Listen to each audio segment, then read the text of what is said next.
10 things I wish I'd known sooner about the Black Ops 7 beta. First of all, follow in your dog, as you can see me doing here. Get onto the objective, play the objective. This is a match of domination, and you can see that I am very much attacking B. All of my kills are getting extra XP, and that is what ultimately counts towards unlocking streaks. Unlocking streaks is the best way of improving your KD in this game.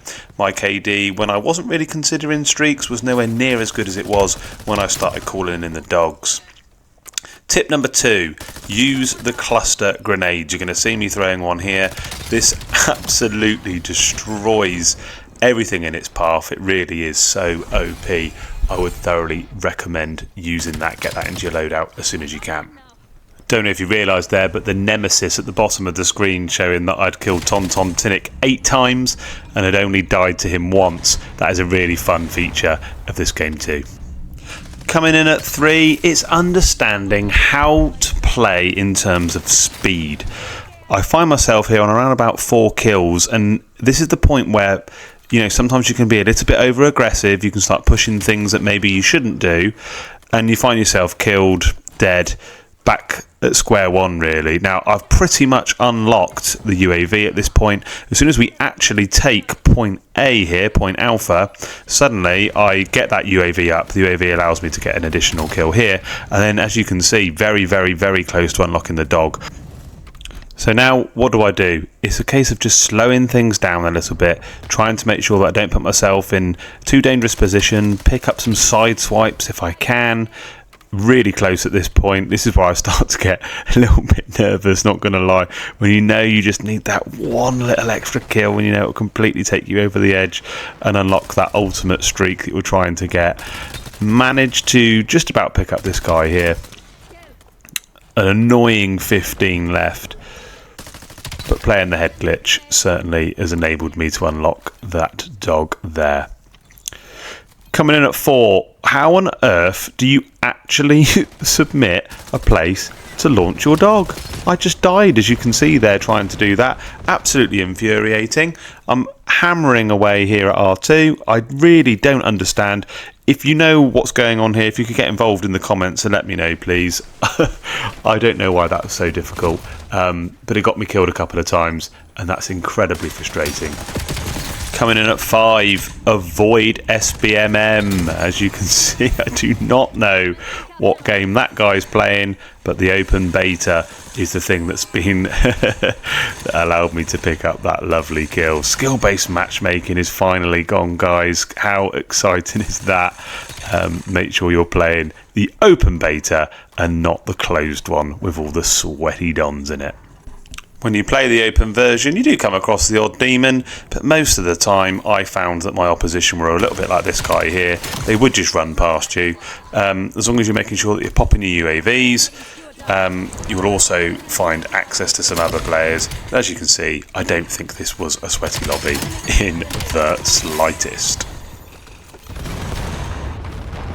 In at 6, use your headies. I know it's a bit sweaty to kind of suggest this, but at the end of the day, it's how all the pros play, isn't it? It's how the sweats play. You mount up, you use headies. It's very difficult to shoot somebody off of one, especially if you can find a lane like on this map here. You know, it gets play of the game here. Quite laughable, really, because it's nothing particularly good on my part. It's just using the mechanics of the game to my advantage. Coming in at 7, you do have to practice all the jumping. It's so OP to be able to jump over walls. I mean, sometimes you can actually jump on a couple of walls, get over an opponent, and it does make a massive difference, but until you've got used to it, you will get shot, like you just saw there. Coming in at 8, know when to reload. This was a prime example of that. It is a judgment call. You've only got 45 bullets in a mag. Sometimes you do just need to know when to do it, and again, it all comes with practice and experience. Number 9, almost there for number 10. You've got to use the perk Dexterity. Now this guy, actually, I'd like your opinions please in the comments. Is this guy hacking, or is he just absolutely cracked? I was a little bit unsure, but as you can see really, Dexterity is the thing that makes Black Ops 7 different from Black Ops 6. So it definitely is the sort of thing that you want to be using as your perk. Yeah, this was a really good kill from me. The the fact that I was able to finish this guy off and dexterity's allowed me there to swivel in the way that I did, got player of the game. That was great. Moving on then, finally to number 10, and if you've made it this far, I really do appreciate you sticking with me. Drop me a like, even hit a subscribe would be absolutely great. Gunfighter, is that the thing to use in this game? I think it probably is, gives you 8 attachments. This is how I kitted out my gun. I really do like that optic. You do have to have a little bit of a check as to how to unlock it. I think it was the Peacekeeper level 5 got me that optic. Under barrel, still a little bit unsure which one to pick, but I am pretty confident that this is the best gun in the game.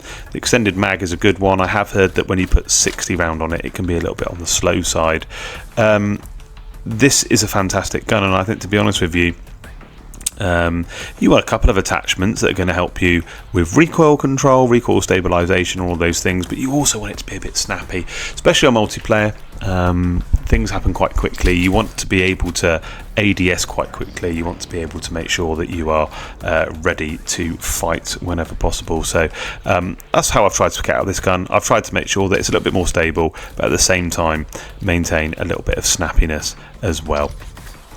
In terms of your perks, I think that lightweight is a really good one. Obviously, we've already mentioned dexterity. I think as long as you've got those two, you're going to be able to move around the map like the pros do.